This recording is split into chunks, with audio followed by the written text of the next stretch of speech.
meus amores, eu sou a professora Thaís e essa é a aula de Biologia para a turma do 9º ano. Na aula de hoje, nós continuaremos o nosso estudo sobre a diabetes. Lembra que ela é provocada pela disfunção metabólica do pâncreas? Pois é. Hoje, a ciência tem conhecimento de 5 tipos de diabetes diferentes. Ou um pouco mais, mas você vai entender. O primeiro tipo de diabetes é chamada de diabetes juvenil. Ela acomete 10% das pessoas que têm diabetes. Adivinha por que ela é chamada de juvenil? Porque ela é mais identificada nos jovens. Nesse caso, o pâncreas ele não produz insulina suficiente e o tratamento normalmente é feito à base de insulina. Essa diabetes juvenil, ela pode evoluir para a vida adulta, tá? Se convertendo no diabetes do tipo LADA, que é a diabetes latente autoimune adulto. Então, os cuidados quando uma pessoa diagnostica que tem diabetes precisam ser a vida inteira, para que uma diabetes tipo 1 não evolua, por exemplo, para LADA. Tá?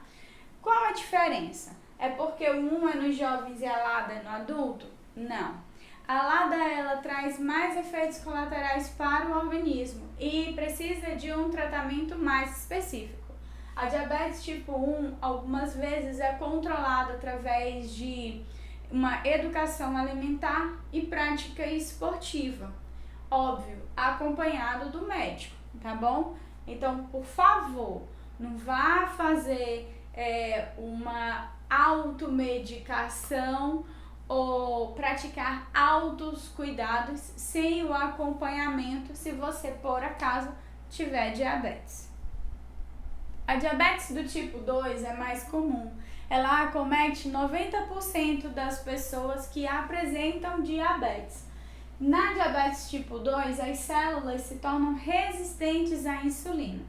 Então, o pâncreas produz a insulina, mas as células não conseguem absorver a insulina. Nesse caso, tem muita insulina no corpo e ela vai acabar realizando a quebra de muita glicose. Para a diabetes do tipo 2, a pessoa precisa fazer um controle quanto à sua alimentação, porque ela pode sofrer hipoglicemia se passar um intervalo de tempo muito longo entre uma refeição e outra.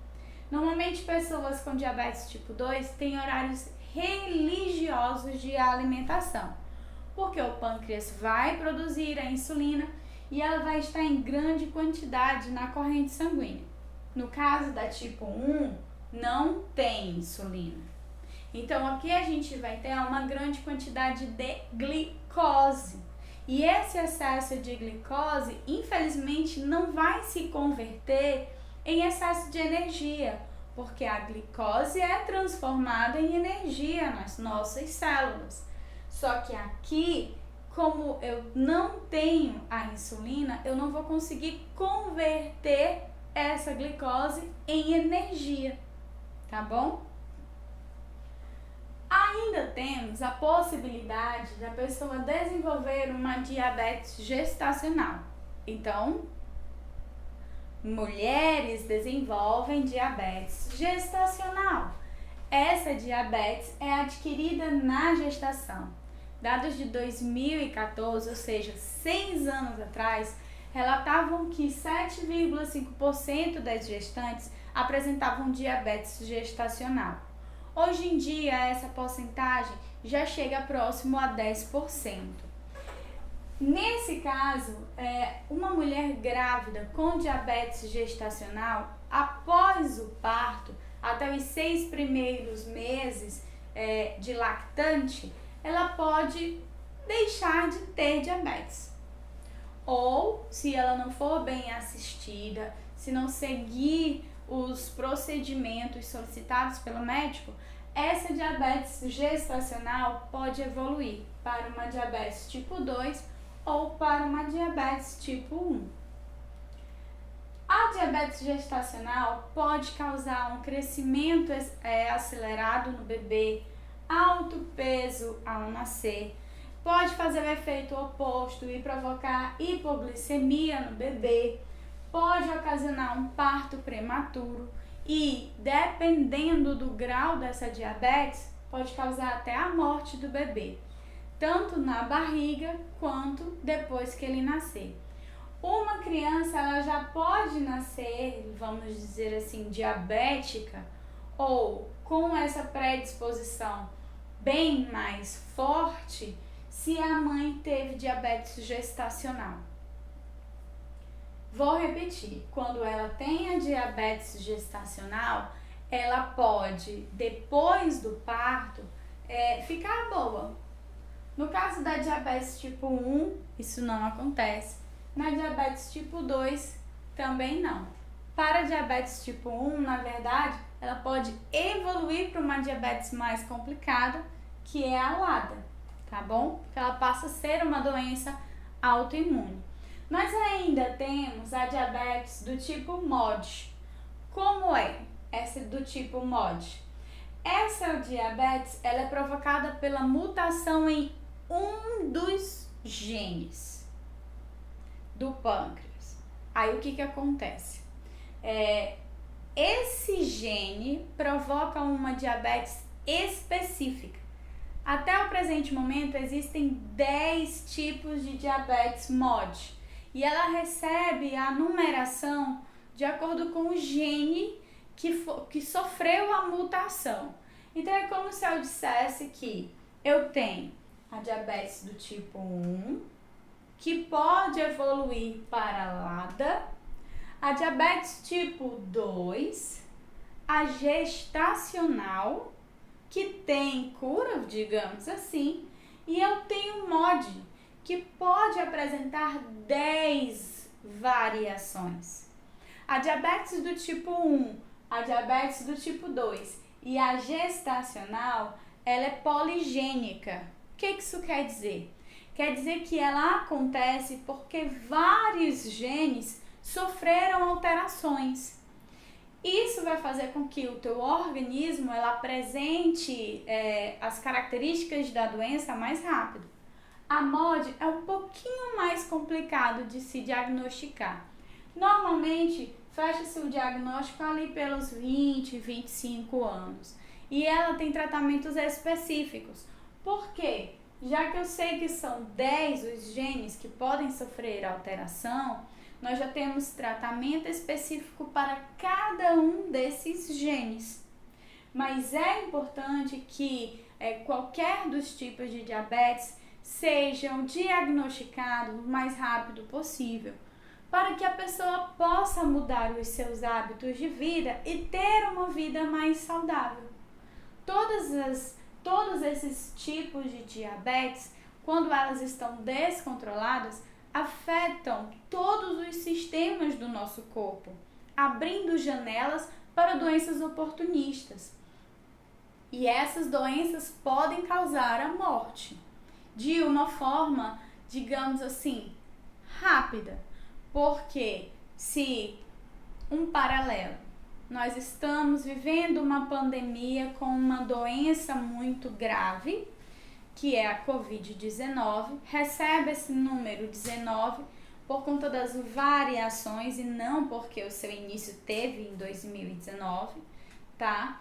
Então, essa Covid está comprovado que pessoas diabéticas normalmente desenvolvem sintomas bem mais graves. Por quê?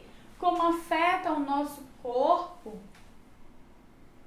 de uma forma prolongada e vários dos nossos sistemas acaba atrapalhando o nosso corpo no seu processo de cura e no seu processo de cura de todas as doenças. Uma pessoa diabética que sofre um corte, ela demora 2 vezes mais tempo para cicatrizar. É imprescindível o acompanhamento médico e a identificação o mais cedo possível do tipo de diabetes, para que a gente saiba se a pessoa vai precisar ingerir insulina ou se uma mudança no cardápio vai ser suficiente, ou quando ele vai estar numa crise, pode identificar essa crise para procurar uma ajuda médica especializada. A insulina é um medicamento que a maioria dos diabéticos utiliza.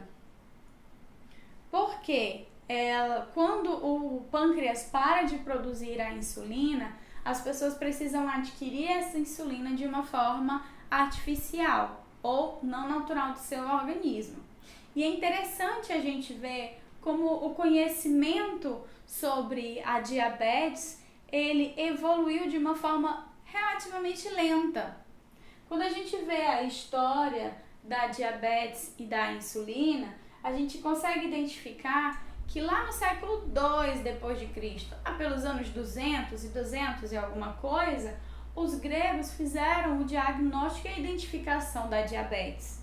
Então, século 200, descobriu-se que a diabetes existia, descobriu-se os efeitos colaterais, mas não tinha tratamento.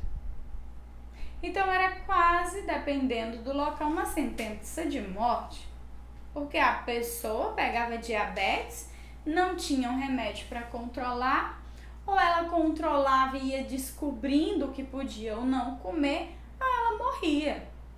Imagine que apenas em 1921, ou seja, quase uns 1.700 anos depois de descobrirem a diabetes, é que começaram a produzir insulina de uma forma artificial. E olha que nem era em laboratório, não. Eles utilizavam insulina bovina e insulina suína em pessoas. Então, eles incitavam o boi, incitavam o porco a produzir mais insulina, retiravam essa insulina e a pessoa injetava a insulina bovina ou a insulina suína. Qual era o problema? Bem, meu amor, se você pegar um pedaço da sua pele de um braço e colocar no outro, tem chance do teu corpo rejeitar. Suas células, sua pele, seu DNA. Imagina o de um boi. Então existia um leque de pessoas que apresentavam a doença e não poderiam utilizar essa insulina, porque eles tinham efeitos colaterais. Primeiro problema. Segundo, como que faz para produzir insulina para esse povo todo? Porque querendo ou não querendo, o uso da insulina era constante para os diabéticos. Então eles precisavam de uma quantidade que muitas vezes eles não conseguiam. A insulina bovina e a insulina suína, elas tinham um prazo de validade bem pequeno. Então não dava para eu estocar essa insulina.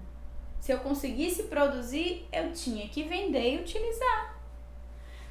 Aí, de 1921, só em 1980, gente, quase 60 anos depois, é que foram conseguir, através de bactérias transgênicas, produzir essa insulina em laboratório.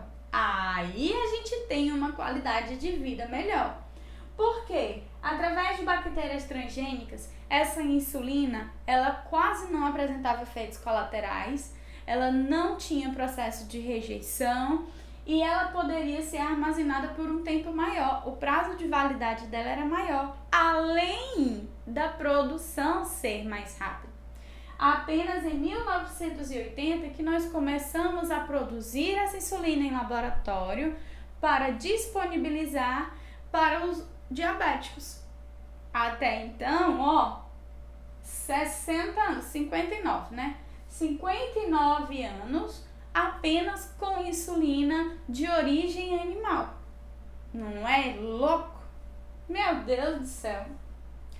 Como eles pegaram essas bactérias, que até então eram motivo só de doença, e através de alterações gênicas converteram em algo tão positivo, é assunto da nossa próxima aula.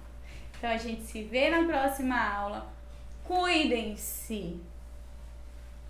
Um beijo no coração.